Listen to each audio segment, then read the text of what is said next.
Good morning students. Today we are going to start transportation in human being.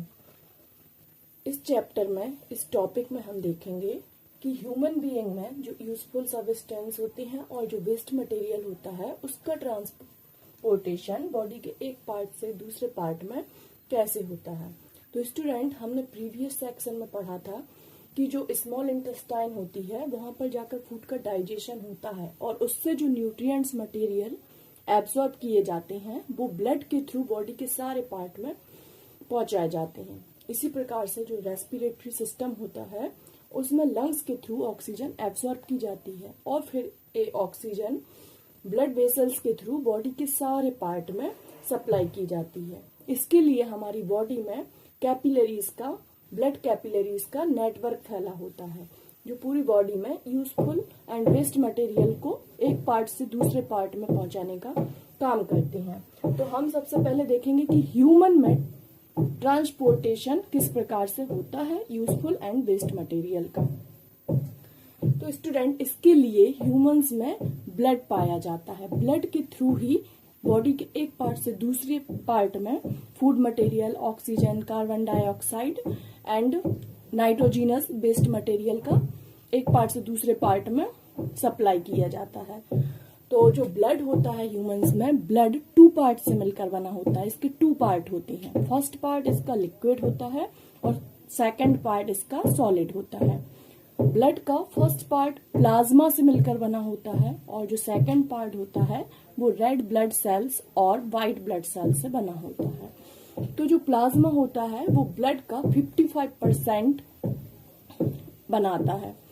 इसके अलावा जो plasma होता है वो नाइट्रोजिनस बेस्ड मटेरियल का, कार्बन डाइऑक्साइड का और फूड मटेरियल का बॉडी के एक पार्ट से दूसरे पार्ट में ले जाने का काम करता है। पर जो ऑक्सीजन होती है वाटर में कम डिसॉल्व होती है, जिसके कारण से ऑक्सीजन को बॉडी के एक पार्ट से दूसरे पार्ट में ले जाने का काम सॉलिड पार्ट करता है ब्लड का। सॉलिड पार्ट क्या होता है? रेड ब्लड सेल्स होती हैं। हमने आपको बताया था कि जो लंग्स होती हैं उनमें जो एल्व्यूली होती है उसमें ब्लड वेसल्स पाई जाती हैं। इन ब्लड वेसल्स में एक पिगमेंट पाया जाता है। इस पिगमेंट को हमने हीमोग्लोबिन बोला था।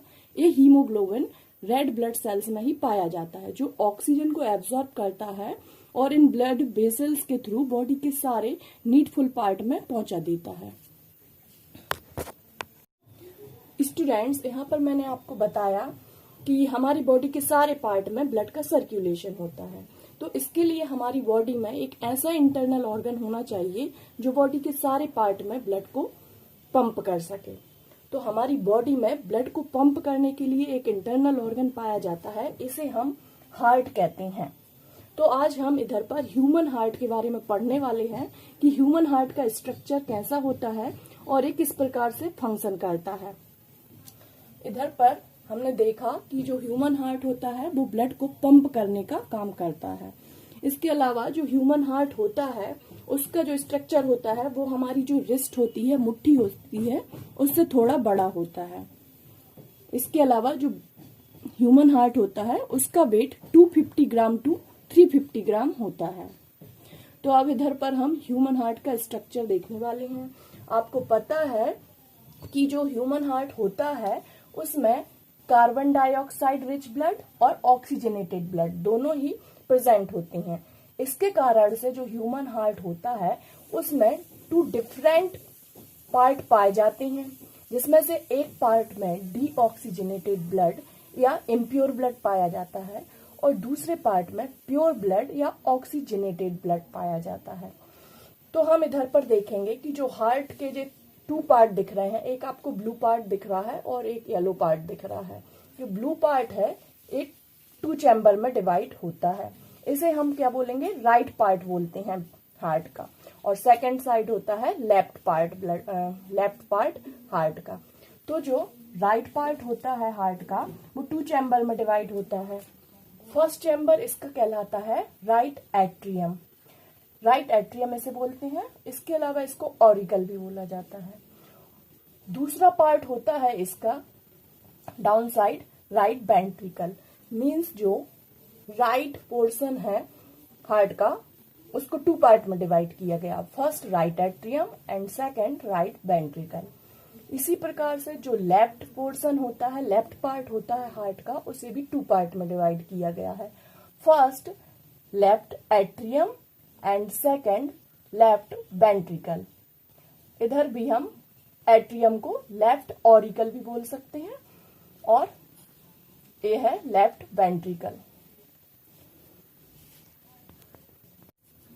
इसके अलावा राइट और लेफ्ट पार्ट जो होता है हार्ट का, उसके बीच में एक वॉल पाई जाती है जिसे सेप्टम बोला जाता है या फिर डिवाइडिंग वॉल बोला जाता है। ये डिवाइडिंग वॉल हार्ट के लेफ्ट पोर्शन को राइट पोर्शन से डिवाइड करके रखती है, मींस ऑक्सीजनेटेड ब्लड को डीऑक्सीजनेटेड ब्लड से सेपरेट करके रखती है। ऑक्सीजनेटेड और डीऑक्सीजनेटेड ब्लड कौन से कहलाते हैं? ऑक्सीजनेटेड ब्लड ऑक्सीजन रिच होता है, मींस जो प्योर ब्लड होता है उसे हम ऑक्सीजनेटेड ब्लड बोलते हैं, और जो इम्प्योर ब्लड होता है उसे हम डीऑक्सीजनेटेड ब्लड बोलते हैं। डीऑक्सीजनेटेड ब्लड हार्ट के राइट पार्ट में होता है और ऑक्सीजनेटेड ब्लड हार्ट के लेफ्ट पार्ट में होता है।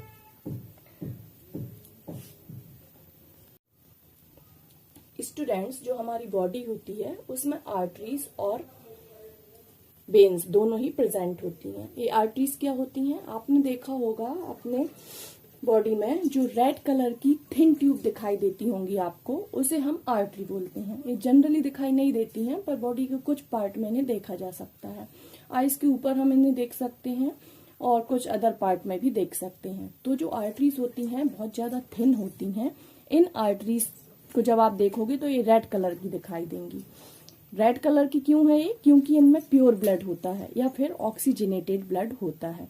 इसके अलावा आपको आपकी बॉडी में ब्लू कलर की वेन्स भी दिखाई देती हैं, है ना। जो आपके थिक ट्यूब होती हैं उन्हें हम क्या बोलते हैं?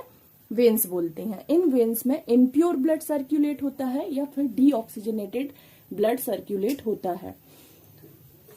आर्टरीज में मैंने आपको बताया रेड कलर की होती है और जो वेन्स होती हैं वो ब्लू कलर की होती हैं। इसके अपोजिट क्या होती है? पल्मोनरी आर्टरी होती है।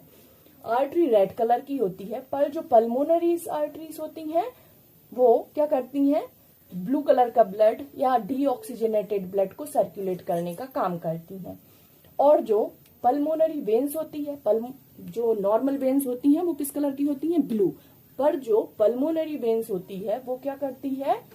ऑक्सीजन रिच ब्लड या फिर ऑक्सीजनेटेड ब्लड को हार्ट में ले जाने का काम करती है। तो आपको ये दो चीज याद रखना है कि आर्टरी का कलर रेड होता है, पर पल्मोनरी आर्टरी कैसी होती है?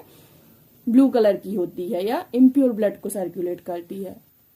इसी तरह से वेन्स जो होती हैं ब्लू कलर की होती हैं, पर जो पल्मोनरी वेन्स होती है वो रेड कलर की होती है, क्योंकि ये ऑक्सीजनेटेड ब्लड को हार्ट के अंदर ले जाने का काम करती है। इधर पर हमने क्या देख लिया अभी? Right atrium, right ventricle, left atrium, left ventricle, pulmonary arteries, pulmonary veins, इतना हमने देख लिया है। इसके बाद हम देखेंगे, यहाँ पर दिया गया है एओर्टा। एओर्टा क्या होता है? जो बॉडी के सारे पार्ट में प्योर ब्लड को सर्कुलेट करने का काम या पंप करने का काम इसी एओर्टा के थ्रू होता है। इसके अलावा इस स्ट्रक्चर में आपको दिख रहा है वीना केवा फ्रॉम लोअर बॉडी। वीना केवा क्या होता है? जो बॉडी के सारे पार्ट से मतलब कि जहां पर हमने बताया था आपको कि ग्लूकोज जब बॉडी के सारे पार्ट में जाता है तो उसका क्या होता है? और ज्यादा सिंपल फॉर्म में कन्वर्जन होता है। सिंपल फॉर्म में कन्वर्जन के कारण एनर्जी प्रोड्यूस होती है। एनर्जी प्रोड्यूस होने के साथ साथ कार्बन डाइऑक्साइड भी प्रोड्यूस होती है। अब एक कार्बन डाइऑक्साइड वाला ब्लड बॉडी के सारे पार्ट से, बॉडी के सारे टिश्यू से इसी वेना केवा के थ्रू आता है, एंटर करता है बॉडी के राइट एट्रियम में। इसके अलावा दूसरी चीज मैं बताना चाहूंगी कि इधर पर दिया गया है वीना केवा फ्रॉम अपर बॉडी, वीना केवा from lower body. Means body के सारे जो नीचे वाले ऑर्गन होते हैं, लाइक दैट स्टोमक, जितने भी ऑर्गन किसके हार्ट के नीचे साइड होते हैं, उनसे जो ब्लड आता है वो इसी वेना केवा के थ्रू एंटर करता है राइट एट्रियम में। और इधर पर दिया गया है वीना केवा फ्रॉम अपर बॉडी, मतलब कि हार्ट के ऊपर साइड जो ऑर्गन होते हैं, ब्रेन होते हैं और अदर जो ऑर्गन होते हैं, उनसे जो इम्प्योर ब्लड होता है वो इस वीना केवा के थ्रू एट्रियम में आता है। एट्रियम में आने के बाद वेंट्रिकल में जाता है। वेंट्रिकल में आने के बाद प्योर होने के लिए इसे लंग्स में भेजा जाता है। स्टूडेंट्स, हमने पढ़ा था कि ऑक्सीजन कहाँ पर एब्सॉर्ब की जाती है? लंग्स में एब्सॉर्ब की जाती है। तो ऑक्सीजन एब्सॉर्ब करने के लिए जो इम्प्योर ब्लड होता है वो कहाँ पर जाता है? हार्ट से लंग्स में जाता है। लंग्स में जाकर ब्लड पहले प्योर होता है, फिर जब प्योर हो जाता है ब्लड तो वो इस पल्मोनरी वेन्स के थ्रू क्या करता है? हार्ट के लेफ्ट पार्ट में आता है, लेफ्ट एट्रियम में आएगा, लेफ्ट एट्रियम से लेफ्ट वेंट्रिकल में आएगा और लेफ्ट वेंट्रिकल में आने के बाद इस अयोर्टा के थ्रू बॉडी के सारे पार्ट में इसको पंप कर दिया जाएगा। जो हमारा हार्ट होता है वो 1 मिनट में 72 टाइम इसकी हार्ट बीट होती है। तो ये हार्ट बीट कैसे बनती है? जब भी वेंट्रिकल का जो कॉन्ट्रैक्शन होता है और अयोर्टा के थ्रू बॉडी के सारे पार्ट में ब्लड को पहुंचाया जाता है तो उसमें क्या बनती है? हमारी एक हार्ट बीट बनती है। मतलब जो वेंट्रिकल होते हैं उनके कॉन्ट्रैक्शन के कारण हमारी बॉडी में एक हार्ट बीट बनती है। सो स्टूडेंट्स, इस टॉपिक में हमने देखा है कि ह्यूमन हार्ट का स्ट्रक्चर क्या होता है। नेक्स्ट टॉपिक में हम देखेंगे कि ह्यूमन हार्ट फंक्शन कैसे करता है, मतलब कि किस प्रकार से इसमें ब्लड आता है और फिर प्योर होने के लिए कैसे लंग्स में जाता है और वापस फिर इसको बॉडी के सारे पार्ट में पहुंचाया जाता है। तो इधर पर हम एक बार इसको रिवाइज कर लेते हैं। ह्यूमन जो हार्ट होता है वो 4 चैम्बर में डिवाइड होता है। First right atrium, second right ventricle, left atrium and left ventricle. ठीक है, इसमें एक बीच में क्या होती है? डिवाइडिंग वॉल पाई जाती है जो डीऑक्सीजनेटेड ब्लड, जो ब्लू ब्लड है डीऑक्सीजनेटेड ब्लड है, जो डीऑक्सीजनेटेड ब्लड को ऑक्सीजनेटेड ब्लड से सेपरेट करके रखने का काम करती है।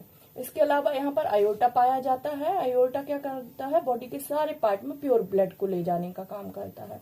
और जो वीना केवा दिखाई गई है इधर पर, वीना केवा का क्या काम रहता है?